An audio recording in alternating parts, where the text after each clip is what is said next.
Alright, this isn't going to be a very long one, but I wanted to do another comic haul because not so much of the books I found or the amount of books that I found, but just where I found the books, for one. I've got a new place to find comic books, and also because this is the first time I've delved into any storylines past the 90s.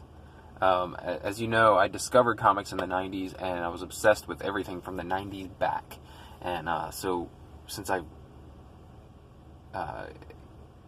rediscovered comics in the past couple years, that's where I've been focusing. Other than the Batman Damned series, I've been focusing on back issues and old storylines, ones that I loved when I was a kid, and that's been my primary focus. But I started listening to the Uncanny X-Cast, which is a podcast that a lot of X-Men fans will probably be aware of. It started in 2006 and went until, well, it's current, but they've only put out one episode in the past 2 years. So, but they ran really strong for 10 years. They ran 175 episodes, and I'm sort of obsessed with this podcast. I'm not gonna lie. I'm in the Facebook group, and I post in there all the time. But it made me take an interest in post-2000 comic books for the first time. Even though they're pretty negative over most of it, I wanted to check it out for myself, and it made me have an interest in, you know what, this is still the same kind of stories. It's still the same characters. So I picked up 2 books at Ollie's. And if you don't know about Ollie's, it's basically a big discount store, kind of like an Odd Lots or something like that. Well, they have a big book section, and recently, in the past year, they have made a deal with like Marvel and DC, and they have now they have a huge graphic novel section and a trade paperback section. So, I made a trip to Ollie's, okay, when I found this out. And we have several of them here in Columbus, so there's even a new one opening like next week, and I'm going to go check that out for sure. But I'm like, if I'm going to delve into some of these comics, I'm going to go try to find some of them at Ollie's because they're super discounted. And I like physical comic books. Like, yeah, I could go read free comic books online, yes. But I like having them. I like having a physical comic books. I like the way they look. I like the way they smell. I like having them. I like collecting, but I'm not going to collect every single damn comic book. I'm not one of those guys who's going to have a pull list with 30 things on it every month. Anyway, to the comics. So I picked up this Astonishing X-Men from that era that and the podcast started. This is like 2007, 2008. This is Astonishing X-Men Volume 4, Unstoppable, by Joss Whedon and John Cassaday. So, Joss Whedon, I'm sure you know, has written and directed a lot of the MCU films now, and God, man, he's just been involved in so many things like television writing and stuff like that.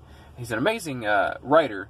I don't know about his comics at all yet. I haven't delved into this one yet, but I'm about to very soon. But the one I have delved into and I'm enjoying very much so far is this from 2012 era, no, 2013, 2014 era. This is X-Men. Adjectiveless X-Men, Battle of the Atom.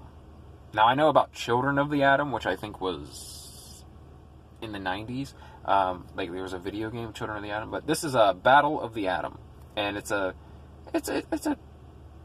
you know, time travel / different timeline story, which the guys on the podcast rail against a lot. But they love Age of Apocalypse, which is my probably all-time favorite storyline is Age of Apocalypse. So I really enjoy that time travel stuff and alternate timeline stuff. That's just me. But X-Men Battle of the Atom by Bendis, Aaron Wood, Cho, and Eminem. And then I think these would be the artists, Ribic, Lopez, Bachelot, Camoon Choli. I'm sorry, I don't know. I don't know this era of comic books very well. But this is I'm really enjoying it. This is a paper towel I'm using as a bookmark for this. But it's really fun. It's got the 60s versions of the X-Men, basically the 2000s version of the X-Men, and then an alternate, like, future version of the X-Men. I'm really enjoying it. I'm about a third of the way through it. I'm really enjoying it. So the reason I made this video really was to say that I am delving into somewhat more current comics. I mean, 2014, that's like 5 years ago now. So I have no idea what's going on in comics right now, except for that Wolverine is back with weird heat claws as a power-up. I don't know if I like that or not. You know, I'm the biggest Wolverine fan in the world, but not sure I like the heat claws. But you know what? I haven't read it, so I can't really say. So maybe I'll delve into something a little more current here soon. Maybe I will get a pull list. I don't know. But yeah, these are the 2 books that I picked up: Battle of the Atom and Unstoppable, from Ollie's. And like I said, I mean, they're pretty cheap. I mean, this Battle of the Atom, I think it was $8, which is actually pretty expensive. There's nothing there, though. They're all trade paperbacks, and there's nothing there over $10.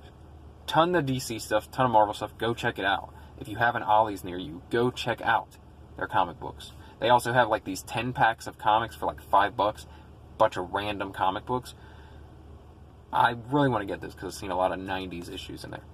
Anyway, this one right here, this X-Men Unstoppable, Astonishing X-Men Unstoppable, was $5. So, I don't know. Pretty proud of my pickups. Anyway, let me know what you think of these books if you've read them. Don't give me any spoilers because I'm still reading them, but if you like stuff like this where I talk about comic books, nerd shit, TV series, movies, pop culture, anything like that, subscribe for more because that's what I do here. Thanks for watching. See you in the next video.